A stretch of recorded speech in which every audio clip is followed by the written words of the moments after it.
Good afternoon, everybody, and welcome back.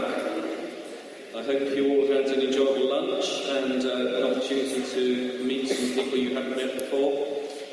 There is one more opportunity for that later in the afternoon, so if there's someone you haven't yet spoken to amongst our very large audience today, you still have that opportunity. The sharp-eyed amongst you might have noticed we have a change of chair for the afternoon.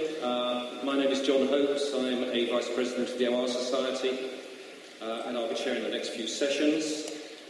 I hope, like me, you all found this morning a very stimulating experience. I really enjoyed it, and I had a lot of positive feedback from people through the lunch break. I think it was great to hear from some at Walport that there is a real big skills shortage. That, I think, is reassuring for all of us, I hope. I think there were some very, very interesting case studies in the areas of healthcare and asset management. And from Sahara, I learnt a new word, munging. I hadn't realised I'd been doing it all my career without knowing I was doing it, but munging. So this afternoon we have another 4 sessions for you, and I'll launch straight into that. It gives me great pleasure to welcome... Oh, sorry, Kevin, I forgot to mention the slides. Yeah, again, a number of people mentioned this over lunch. A number of people asked, are the slides going to be made available? And certainly subject to approvals from the individual organisations, the slides will all be on our website, as they have been for previous years, along with probably lots of film of people talking and so on. So lots of material will be available after the event on the website. So let me introduce the first of our speakers this afternoon, and as I said before, it does give me great pleasure to introduce Don Kleinmuntz. Don is a former president of Informs, which is the OR Society of the US. He's current president of the Informs Analytics section. There is a separate section in the US which I believe is growing fast, focused on analytics. Don is also an independent consultant working in the healthcare sector. So this really is healthcare part 2, having had healthcare part 1 before lunch. Very appropriately, given where we are today, we have two sessions that have a healthcare flavour. Don is also a founder of, is it Strata? Strata Decision Data, which is a software company that provides solutions in the healthcare space. So with that, let me introduce Don, let him talk to us today, giving us a US perspective on analytics and OR. Over to you, Don. Thank you, John. Pleasure to be here. I'm using advanced smartphone technology to time out 30 minutes, so we'll see how that goes. I was asked to be the after-lunch speaker, which is always an interesting job. You may have noticed already I do have a large, booming voice. I've been asked, I'll warn you, I've been asked to turn down the microphone in situations where I'm not using a microphone. So I will try to keep you all awake after lunch. Forgive me if I overdo it. So John gave a nice overview of what I want to talk to you about today. I'm going to start with the definition that is, I think, that Informs uses on their website for analytics. I think it's very similar to one the OR Society has. In fact, several people mentioned something close to it this morning. And we define analytics as the scientific process for transforming data into insights for making better decisions. Now, it's the process for transforming data that gets an awful lot of attention in discussions about analytics and big data and the like. I'm actually going to turn to the making better decisions part, because I think that's where operations research in particular has a comparative advantage. And so we don't want to forget about the data, and the data munging, or whatever you want to call it, is an important part of that. And I'll talk a little more in my remarks to reflect some thoughts about the process, the analytics process as a whole. But I think where we can contribute is by focusing on the decision component of analytics, where it ends up.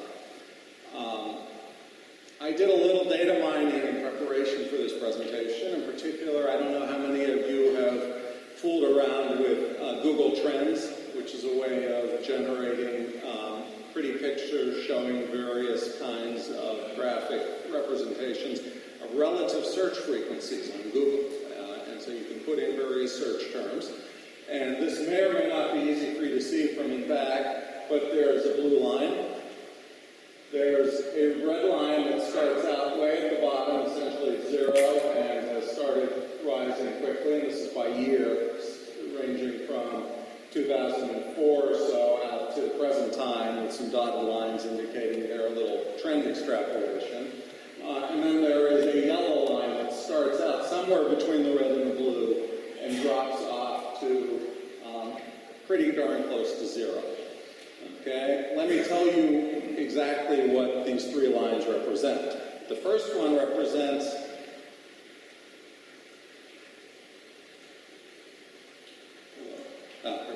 the first one represents the search term analytics. Okay, you'll notice relatively little activity, some level of activity, and then a spike in about 2006. Any guesses as to what triggered that? Tom Davenport's book, Competing on Analytics. So that's at least my hypothesis. I haven't looked specifically to tie one to the other, but that spiked and then it started building, and it seems to have leveled off, but at a relatively high level.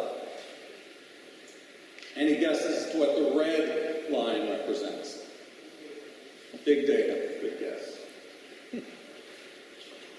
The yellow line?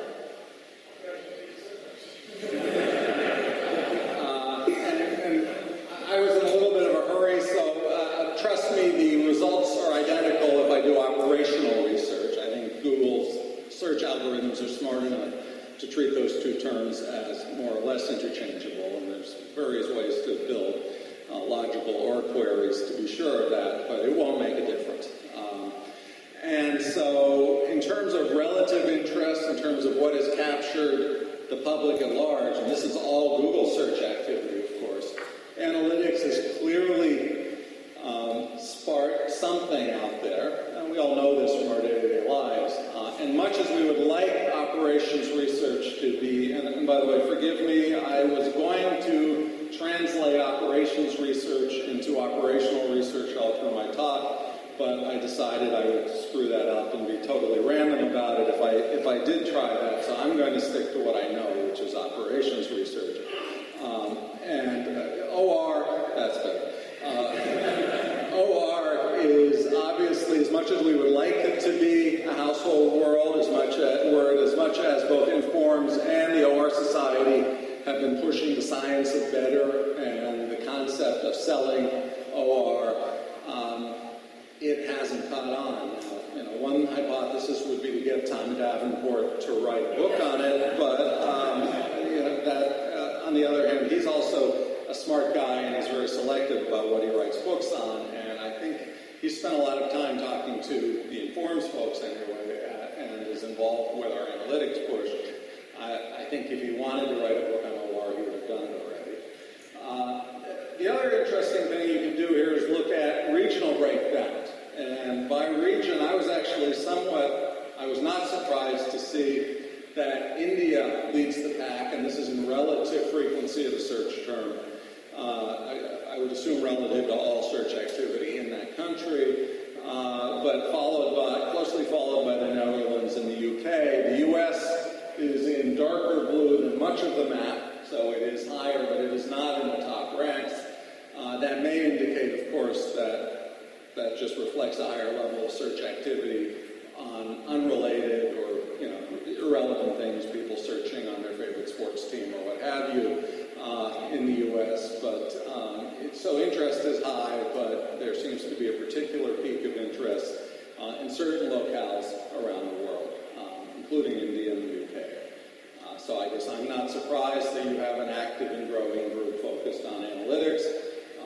And I'll tell you a little about what we're doing in the U.S. because I think you may find it in some ways comparable and in some ways some interesting differences. Where did all this interest come from? Well, there is Davenport's book. A lot of this is being driven by the IT community and in particular by IT vendors.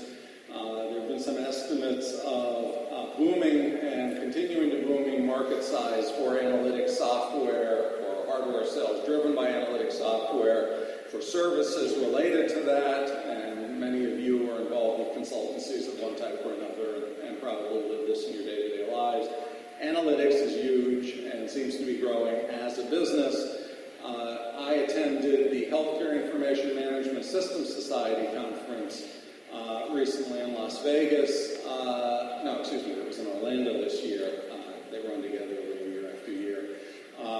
40,000 people at the conference, huge trade show, 25,000 of whom are vendors, only 15,000 actually work in healthcare provider organizations. And so you could see packs of vendors chasing people who had CIO on the conference badge through the halls of the conference center. I would estimate that half of the vendor exhibits in a very large exhibit hall somehow had some term related to analytics worked into their materials. I'm not sure all of those vendors could spell analytics without some assistance from a marketing person, but very often if you talk to them about what they meant, it was something about data warehousing, maybe some kind of business intelligence application, some kind of performance dashboards, and occasionally something about predictive modeling. You might bump into somebody who actually knows something about data mining or took a statistics course once. But very, very little, close to nothing on optimization, and that would include folks working in some of the big vendors that have very healthy and large OR practices, the IBMs and SASs of the world. Those folks were not represented in the healthcare industry practices that were being demonstrated, or at least they weren't prominent in the healthcare industry groups that were being demonstrated at this particular conference.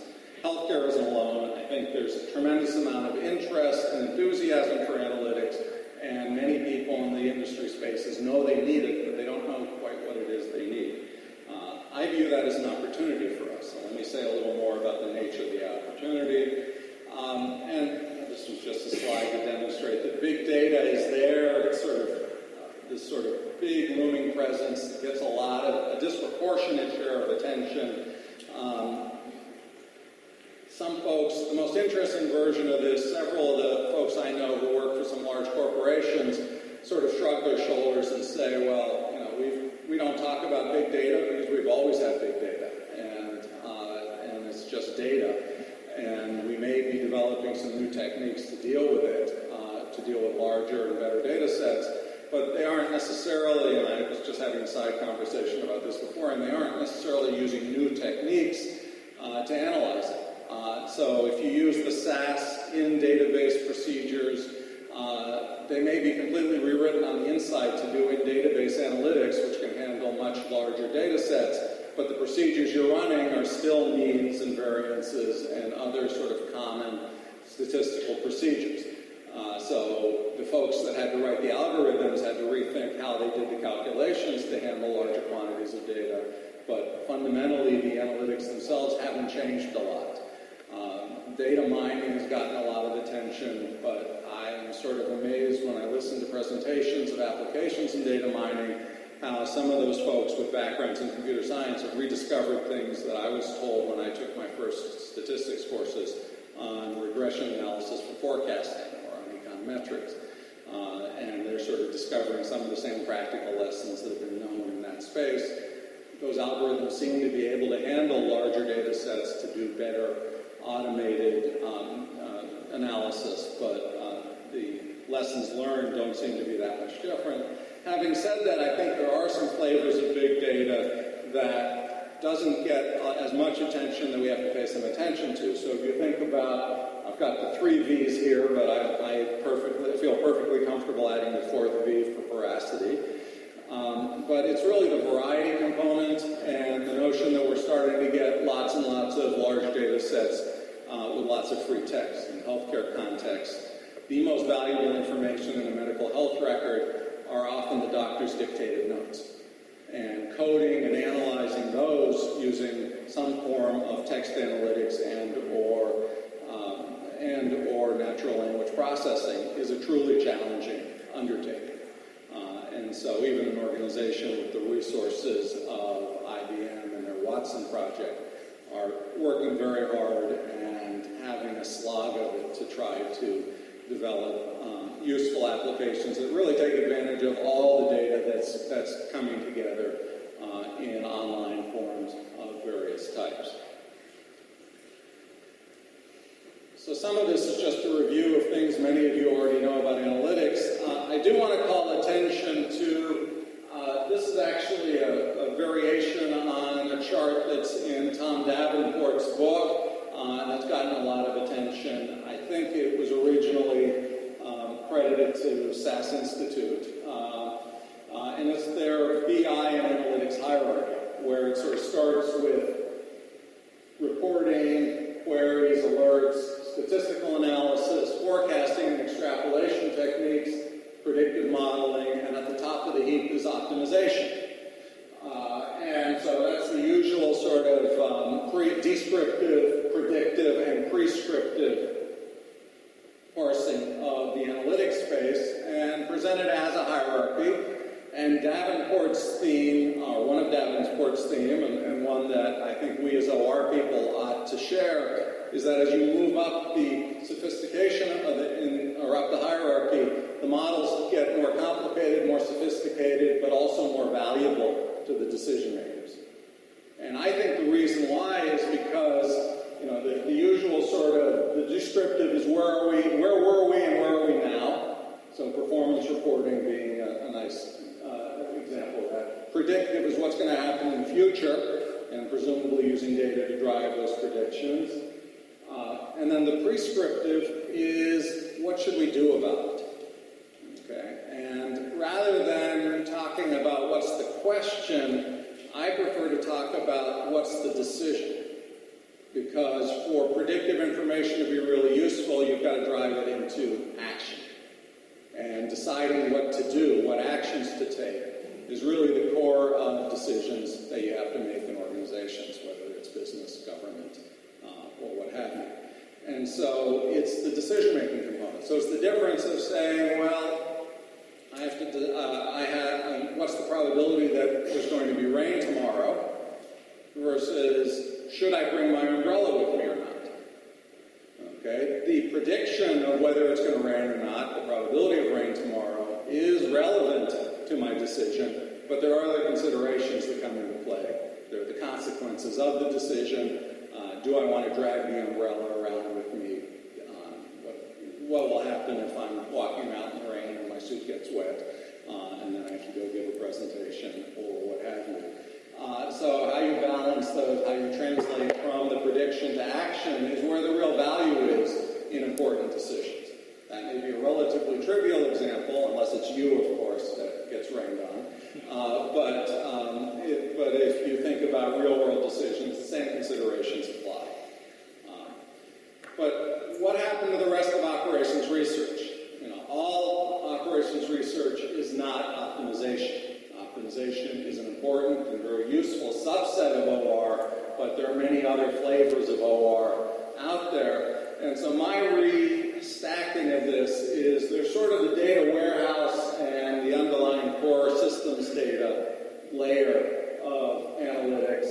There's the descriptive, the predictive, and then of course there's the prescriptive layer, the decision-making layer. And I prefer to think about it in terms of decision models. That may well be my personal training, background, and predilection for decision analysis coming through, although I have used and do use optimization techniques as well, sometimes in combination with decision analysis models. But I think that there are all sorts of flavors and nature of OR techniques that fall under the rubric of prescriptive analytics. And that's where we, as analytics professionals, the OR community, sits. We may or may not be alone. I think that statistics is clearly lodged very firmly in predictive analytics, but does cross into the prescriptive stage area. And so, we're not the only approaches that are out there for supporting decision making, but we definitely live in that space, and we should embrace that, particularly if we believe, as I do, that Davenport was right, and that's where the real value add is. There's a higher cost of implementing OR in organizations. organizations, but there's also more potential value, at least if the decision is important enough. So let me turn a little bit to, and John was kind enough to mention this, the company I founded, Strata Decision Technology. There's several different stratas floating around in the analytics space. We founded Strata Decision Technology. My wife, Kathleen Kleinmuntz, and I founded Strata Decision Technology in 1996. At the time, I was occasionally you hear about working professionals wandering back to teach at the university setting. I went the other way. I was originally an academic. I was on the faculty of various universities for 25 years, 17 years of which at the University of Illinois in Champaign. And my wife, who was a financial consultant working in the healthcare industry, and I founded Strata Decision Technology in '96 while I was a full-time faculty member. The company has grown very nicely over the years. It's currently located in Chicago. It was with a small office in Champaign, where our roots are. It employs a little over 100 people, about 110 last I heard, and works with about 1,000 not-for-profit hospitals and healthcare systems in the U.S. That's roughly 20% of the market, but there's a disproportionate share of the larger or more sophisticated healthcare systems. I'll say more about that in a minute. And what we do is we provide software. It's cloud-based software as a service for financial analytics and decision-making. And so I'll say a little more about the specific applications, the specific flavors of analytics, because I want to use it to illustrate a couple of important points. The client base is national across the U.S. We do have one Canadian provincial health authority that uses our software, and there's some hospitals in northern Mexico that are owned by a Texas-based healthcare system that we work with. But so we are at best North American. Healthcare is a little too specific to local regulatory and governmental requirements. Systems are so different across the world that we haven't been able to export what we do in financial analytics. But we work with some very large, sophisticated healthcare systems. Some are internationally known, Cleveland Clinic, Johns Hopkins University Healthcare. Some are the largest healthcare systems in the U.S. Ascension Health is the single largest non-governmental healthcare organization in the U.S. With 70-some hospitals across the U.S. and a number of the other larger multi-hospital, multi-location organizations. If I map, what this graph is going to be a map of the various product modules that we offer in the solution suite. And I should say, by the way, that I started the company, ran it with my wife until, left academia actually as the company grew. And then we sold the company to a private equity firm in 2011. I stayed with the company in an executive capacity through the end of 2013. I'm still affiliated with the company as a board member, but no longer have day-to-day responsibilities there. I'm an independent consultant now, but working in healthcare analytics. So I'm still involved with the company and still feel very close to what's going on in the operations. I'm going to map out on two dimensions the product line. One is a continuum from very operational, on the ground, operational decisions out to strategic, high-level, broad directional moves for the company. That's a fairly common. Presumably there's some tactical level in between that translates the operational to the strategic. And then on the other axis, on the vertical axis, is descriptive, predictive, and prescriptive analytics. We started out, not surprisingly, given I helped to define the product line, we started out explicitly prescriptive and strategic. Our first two products were a module for doing resource allocation, capital budgeting in healthcare that involved use of optimization techniques as well as multi-objective decision analysis to help health organizations find the optimal portfolio of capital projects across their capital budget, so property, plant, and equipment, strategic initiatives, and so on. Limited money, lots of good ideas for how to spend it, how do you optimally allocate that. And then also a financial forecasting tool that allows them to do strategic financial planning. So we're talking about 5 to 10 year financial projections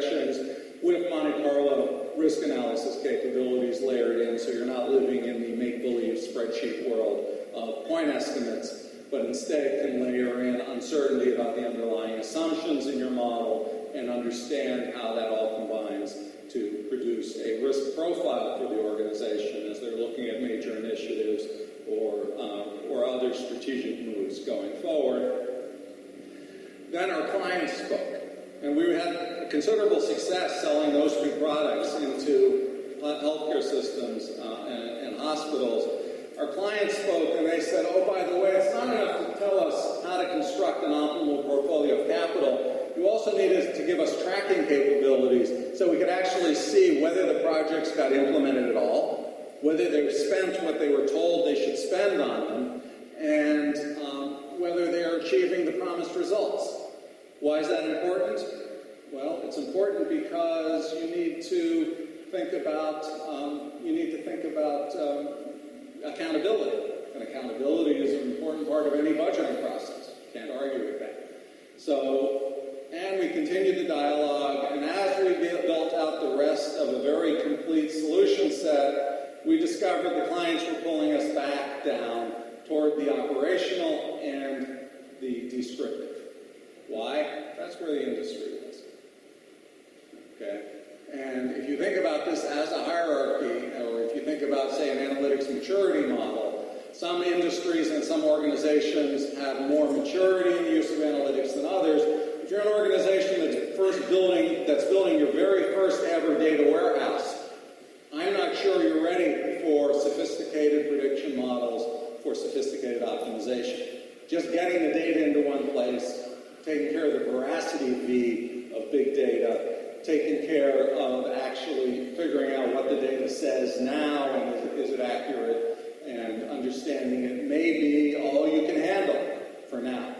But if we help them, they'll get to the more advanced opportunities later on. And I think there's also ways to fill out this suite that would use more of the prescriptive and predictive to good effect for healthcare organizations. But the organizations have to get their act together with the operational and the descriptive first. And I think that's the reality of many industries. Now, why advanced analytics? There's a lot of data that's suggestive of the idea that companies that do more advanced analytics perform better, but there's also a problem. And the problem is that companies cite their leading cause of why they can't pursue analytics is they don't have the staff or the skills, or the staff with the right skills to pull it off.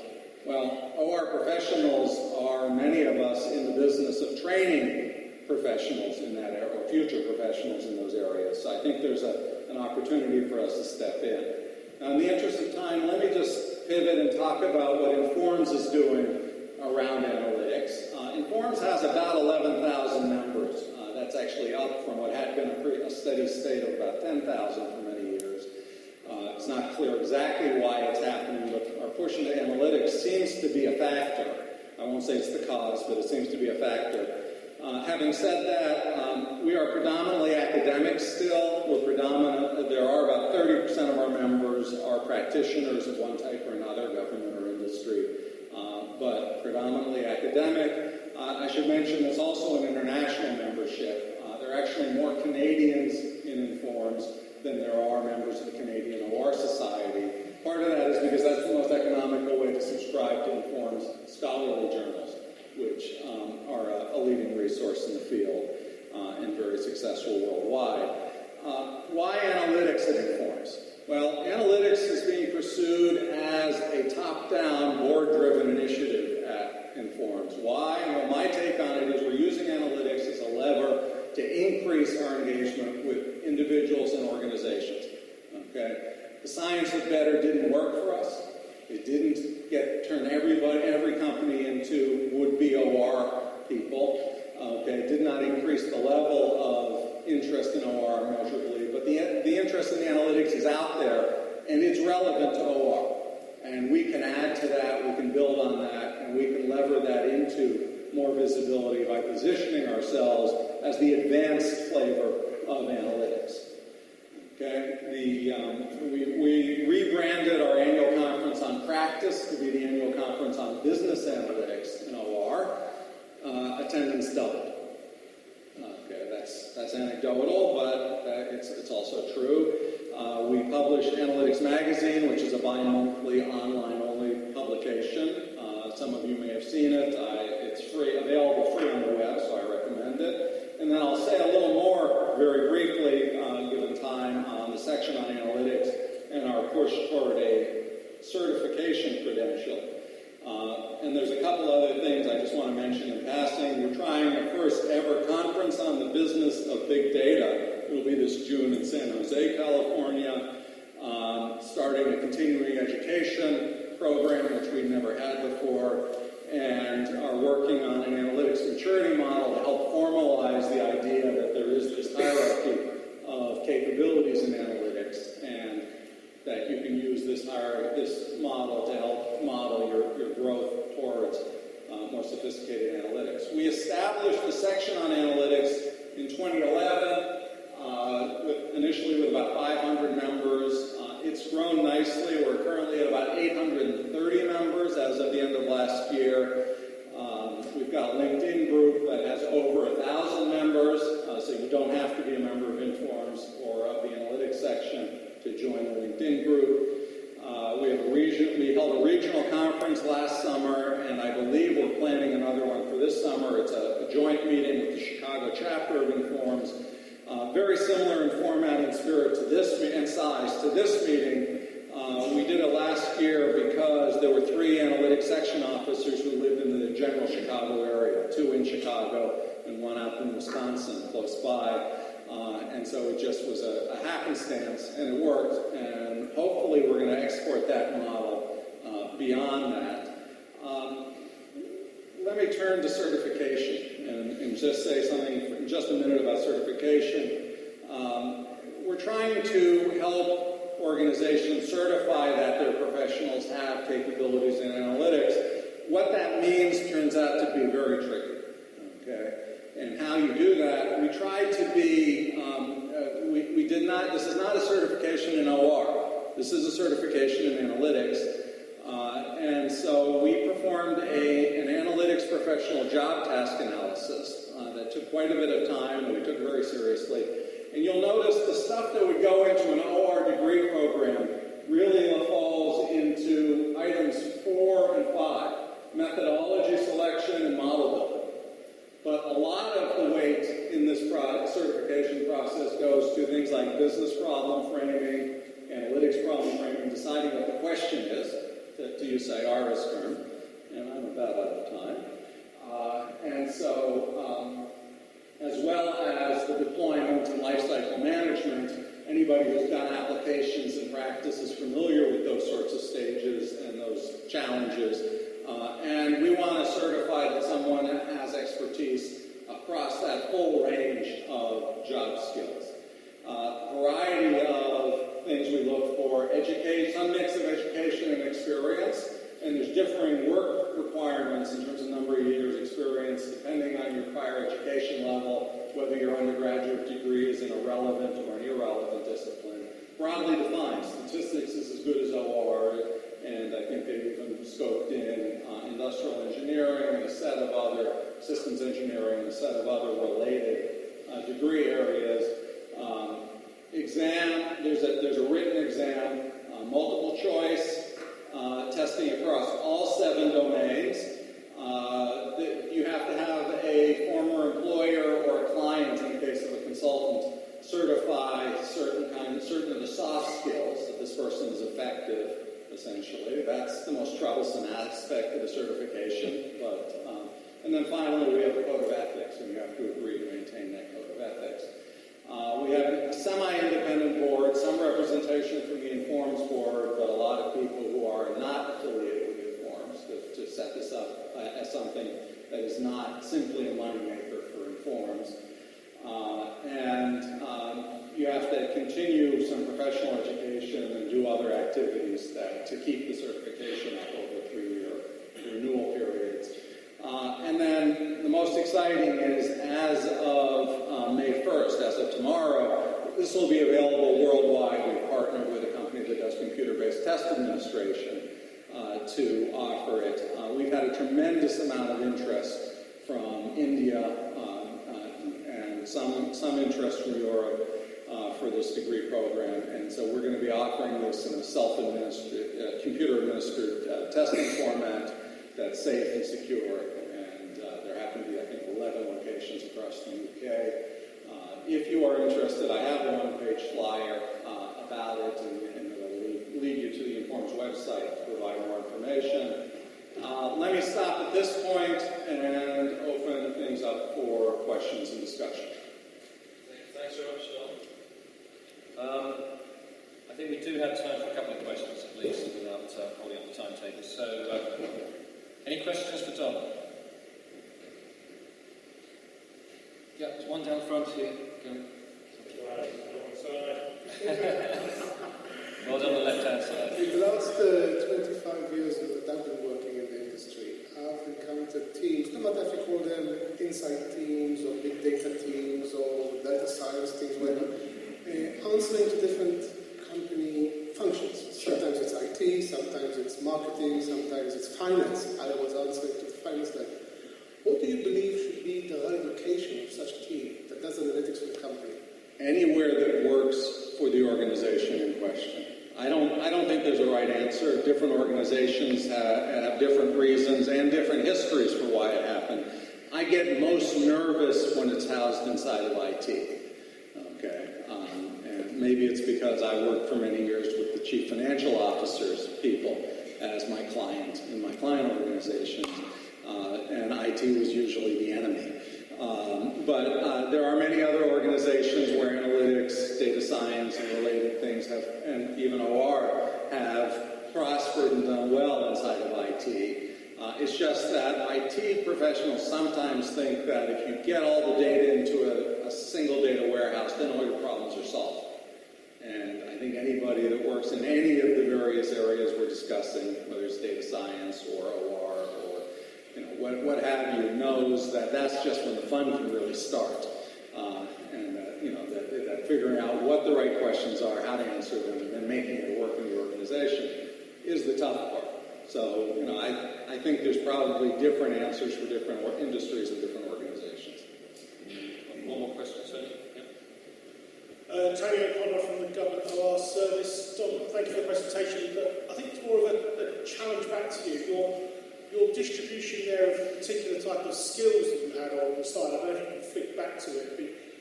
Yeah, I do know what you're talking about. It was basically just the weights that were set to the different components of the task analysis.